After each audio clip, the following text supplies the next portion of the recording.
Welcome everyone to our current episode, in which we're going to visit the Balatonfüred-Csopak Wine District. We will take a peek at the grape varieties, pruning techniques, traditions, and, of course, the wines produced in this area of approximately 3,000 hectares. Our guide today will be none other than Tommy Kovac himself. Hi Tommy, nice to meet you. Nice to meet you.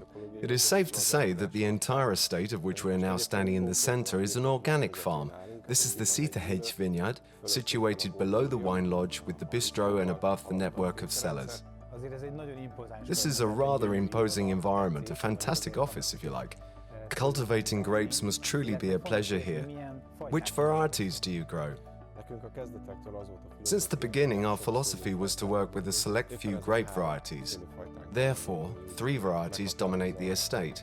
First, there is the Olasz Riesling, which is the main variety in the region and the main protected variety in Csopak. Second, there is Fürmint, cultivated for the sole reason of the local tradition of blending it with the Olasz Riesling to a small extent for its acidity. Lastly, our third variety is Kék Frankos. We selected this variety because of the proximity of Tihany, where Kék Frankos is the main variety. What are the main characteristics of the wines produced in Csopak, or the broader Balatonfüred-Csopak Wine District? How would you present these wines to someone who is less knowledgeable about these wines? The greatest appeal of this wine district lies in its widely diverse geological environment and its unique microclimate, which varies from valley to valley. Is it safe to say that most of the wines produced here are not so much on the fragrant and fruity side, but rather on the more elegant side? Yes, it is. Csopak wines are about fine balances and a mineral salty finish, depending on whether the terroir is more calcareous or is composed of red sandstone. The aroma and taste of the wines produced will be totally different. It should be emphasized that in the past, about 100 years ago, almost all vineyards in Csopak were cultivated with gobelets training. I'm not entirely sure why the wine is better if gobelet training is used. Perhaps there is less strain on the vines, resulting in a better concentration of nutrients without destroying the delicate harmony of the acids. Behind me, you can see the gobelet-trained vines Tommy was just talking about. This vineyard was established in comparatively recent times, while the vines further down were planted about 20 years ago. This is very important because land cover is an essential aspect of organic farming. Before tasting the wines, we will take a look at where they are produced. There are a lot of interesting details, such as the kind of barrels, containers, and other vessels used in wine production. Let's have a look.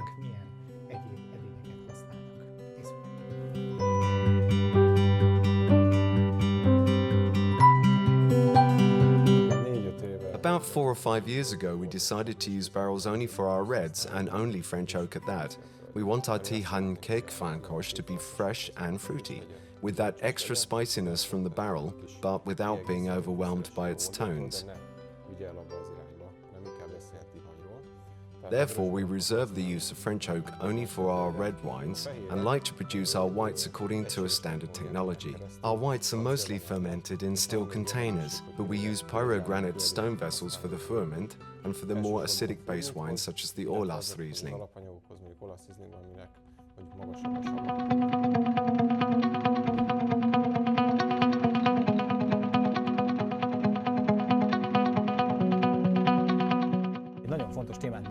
We have not yet touched upon a very important topic, which is the sparkling wine. It is experiencing a real renaissance in Hungary and is also produced here in the wine estate. Let's taste it now.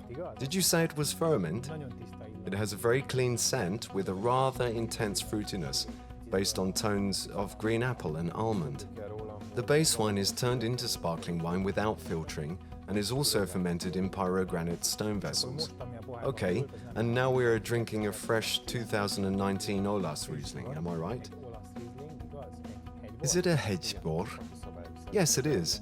According to the rules in Csopak, it might contain 15% of Fürmint. Yes, there is a little Fürmint in it. Similarly to the previous one we tasted, this scent is very clean as well, with the classical mineral undertones. No doubt this is the work of the bedrock and the harmonious flavor of the fruit. The clean taste and tight structure clearly make this a crisp, fresh wine with a lot of oomph. I agree.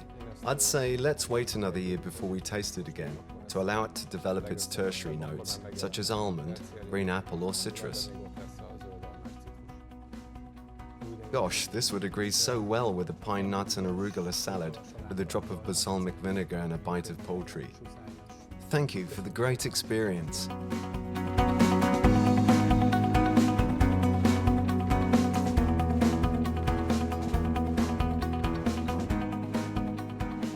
Lake Balaton is one of the largest freshwater lakes in Central Europe. The plantations of the coastal areas have gained indisputable advantages due to the moderating effect of water vapor given off by the lake, which cools the air in summer and heats it in winter.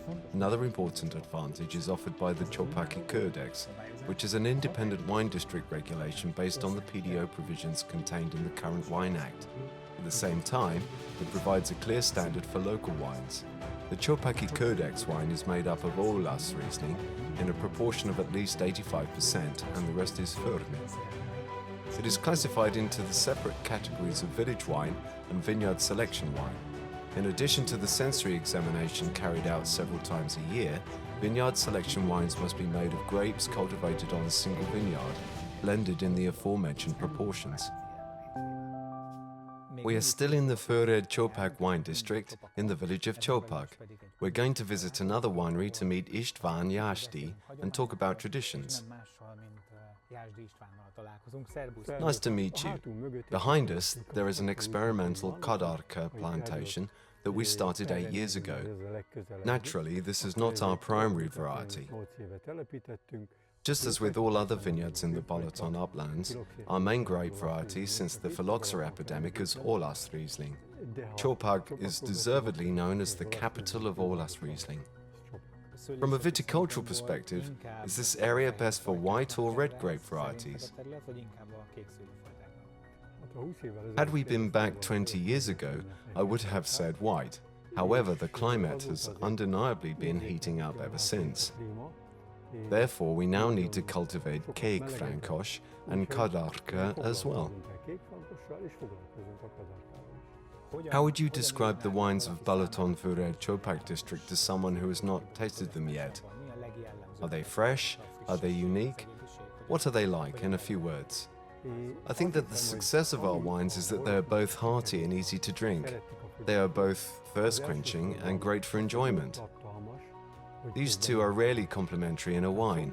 Usually lighter wines are dismissed as being lower quality, while the heartier ones are drunk with excessive caution. Is there any special viticultural practice that you use, such as pruning, support system or method of cultivation? When we started our business, the umbrella system was in vogue. Gradually, as we gained experience by traveling the world, we switched to using low-wire trellis and spur pruning, because it seemed the best way to get high quality. I believe that one of the most complex decisions in viticulture is the selection of the barrel. We started by using heavy Hungarian barrique barrels, which added a vanilla flavor to the wine. It didn't take us long to realize that this was not the best way to treat white wines. And then we realized that it is not beneficial to red wines either. I think we had a lot of information we can work with. Let's start tasting the wines. Is this a blend of Fürment and Olas Riesling? Yes, made in 2017. Usually the proportion is around 50%. The Fürment is always slightly dominant. This is a great wine for illustrating why it's best to wait until the wine reaches its peak ripeness before we drink it. The wine is perfectly ready for drinking, or it can be stored further without any problems. The scent is close to that of ripe fruits, but it still has a lot of momentum. Now we're going to taste the kadarka, cultivated on the 600 vines we have just seen. I'm so curious, is this the only kadarka made here in Csopak? This used to be the most popular variety in the entire Balaton uplands before the phylloxera epidemic. It has never rebounded since. I wanted to cut it down several times throughout the 8 years, but then there was always a successful vintage that stood my hand. It is a very complex variety. It is no use trying to make a Bordeaux-style wine out of it. It will never give the same depth of color or thickness or high content of alcohol. We've said a lot about how the world's taste for wine has changed, but less about the otherwise obvious fact that the entire world of gastronomy moves with it. Nowadays, people like to eat lighter food, and wines must be selected accordingly. We can safely say that this is a very good wine. Thank you very much. And thanks for having us here. I'm glad you visited us. Cheers.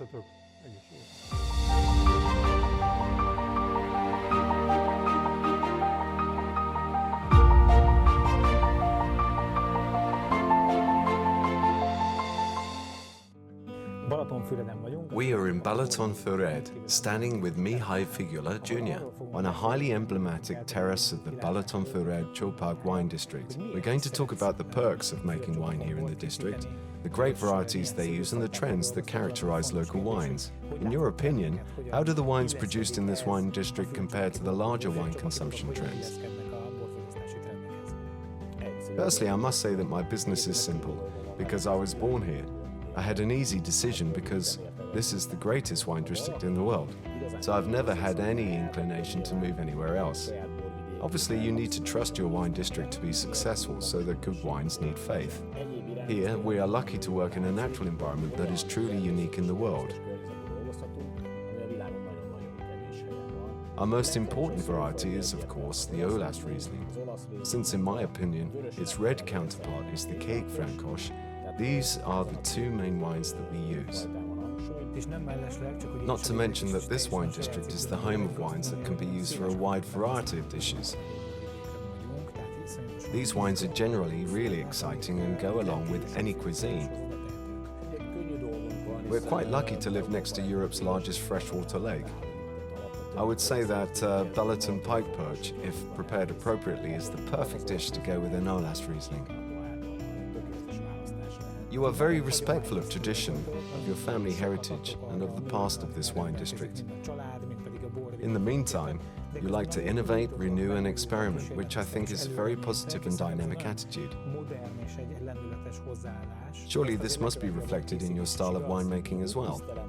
Together with my colleagues, I believe that traditions must be respected in a way that allows enough room for innovation.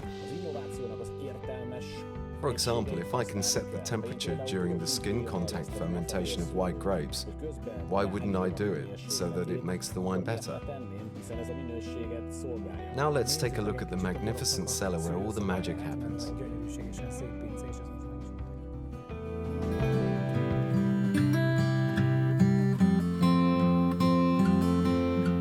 We're sitting in one of the nicest places of the estate, the maturing cellar for red wines.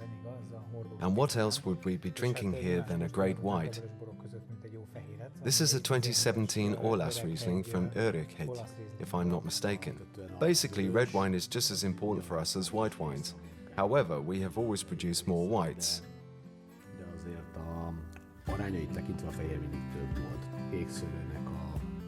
Red grapes had their day in the time of the first hills when the Balaton reflected so much heat and sunlight that white grapes run out of acid. Are we going to taste the wine from the barrel? Is it okay? Sure, let's taste a nice Kék Frankos. Currently, all we have in the cellar are 300 and 500 litre barrels. All of them are made from Hungarian oak. We're very satisfied with the Hungarian materials. We haven't used 225 litre barrels for a while now, and we'll discontinue the 300 litre barrels as well in favour of the 500 litre barrels. The less wood we have, the longer fermentation time we get, without getting too intense a woody undertone, for a better representation of the local character. In the United States, for one, more and more Hungarian barrels are in use. I must confess that I'm very biased with the Kék Frankos, even more so when it comes to me in such a beautiful form. Indeed, we regard it highly. In addition to Olas Riesling, Kék Frankos is the one variety that is just as suitable for characterizing a place of production. Obviously, the Kék Frankos of Burgundy is the Pinot Noir. However, this variety is connected to our country in 1,000 respects, and I believe that it can work wonders. Working with international varieties can provide precious insight. Nemzetközi fajtákkal is dolgozik az ember, hiszen mindenből csak tanulni lehet. Thank you again for having us here. We had the chance to take an intimate look at the fantastic wine district of Balatonfüred-Csopak. I think it's been soundly proven that the unique approach taken by each winemaker greatly adds to the versatility of local wines. Join us next time for a visit to yet another wine district. Thank you for staying with me.